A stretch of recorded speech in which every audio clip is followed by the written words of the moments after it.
N भुजाओं वाले एक रेगुलर पॉलीगन के इंटीरियर एंगल के योग और एक्सटीरियर एंगल के योग का रेशियो 7:2 है। तो आपसे पूछा है पॉलीगन का इंटीरियर एंगल क्या है।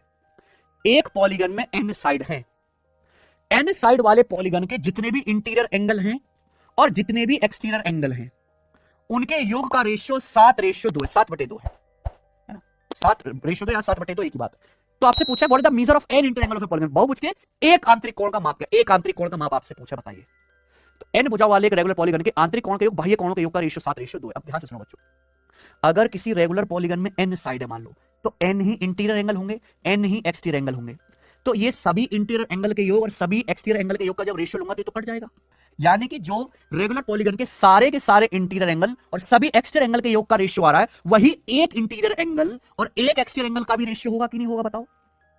अगर रेगुलर पॉलीगन के sum of all interior sum of all exterior का रेशियो 7:2 है, तो रेगुलर पॉलीगन के एक इंटीरियर और एक एक्सटीरियर का योग भी, एक इंटीरियर और एक एक्सटीरियर का रेशियो भी 7:2 ही होगा। तो टोटल कितना है, इंटीरियर प्लस एक्सटीरियर 9। 9 की वैल्यू सवाल में 180 डिग्री है, 20 गुना हो गया। तो एक इंटीरियर एंगल है 7, 7 की वैल्यू भी 20 गुना आ जाएगी 140 डिग्री।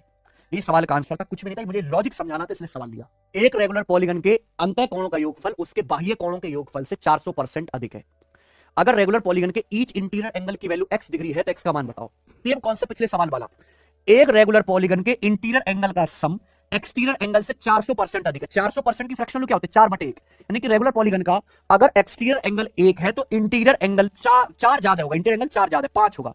तो ये रेगुलर पॉलीगन के इंटीरियर एंगल और एक्सटीरियर एंगल के सम का रेशियो है, यही एक इंटीरियर और एक एक्सटीरियर का रेशियो भी होगा। ठीक है बच्चों, तो टोटल कितना है, इंटीरियर प्लस एक्सटीरियर 6, 5 और 1 6, 6 की वैल्यू सवाल में 180 डिग्री है 30 गुना, तो यहां पे एक इंटीरियर एंगल की वैल्यू 5, 5 की वैल्यू भी 30 गुना आ जाएगी 150 डिग्री। और ये सवाल का आंसर है खटाक से सी ऑप्शन। सेम सवाल नंबर 9, बता दो एक रेगुलर पॉलीगन के इंटीरियर एंगल का योग उसके एक्सटीरियर एंगल के योग से 250% अधिक है। तो पूछा रेगुलर के ईच इंटीरियर एंगल की वैल्यू x डिग्री है, x का मान बताइए। सेम 250% की फ्रैक्शन क्या होती है, 50% 1/2, 250% 5/2। तो रेगुलर पॉलीगन के ये बहुत फेमस सवाल है रेलवे में, सभी इंटीरियर एंगल का योग एक्सटीरियर एंगल के योग से 250% ज्यादा है। यानी कि एक्सटीरियर एंगल का योग अगर 2 है, बाह्य कोणों का योग 2 है, तो इंटीरियर एंगल का योग 2 से 5 ज्यादा 7 है। ये sum of interior plus sum of exterior angle का रेशियो है, यही एक इंटीरियर एक एक्सटीरियर का रेशियो भी होगा। तो 7 का मल्टीपल आएगा, एक ऑप्शन 140, बात खत्म।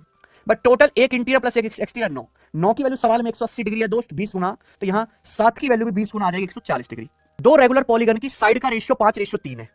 अगर पहले पॉलीगन का हर एक इंटीरियर एंगल 156 डिग्री है, तो दूसरे पॉलीगन का एक इंटीरियर एंगल क्या होगा, बहुत बड़े सवाल है, बताओ।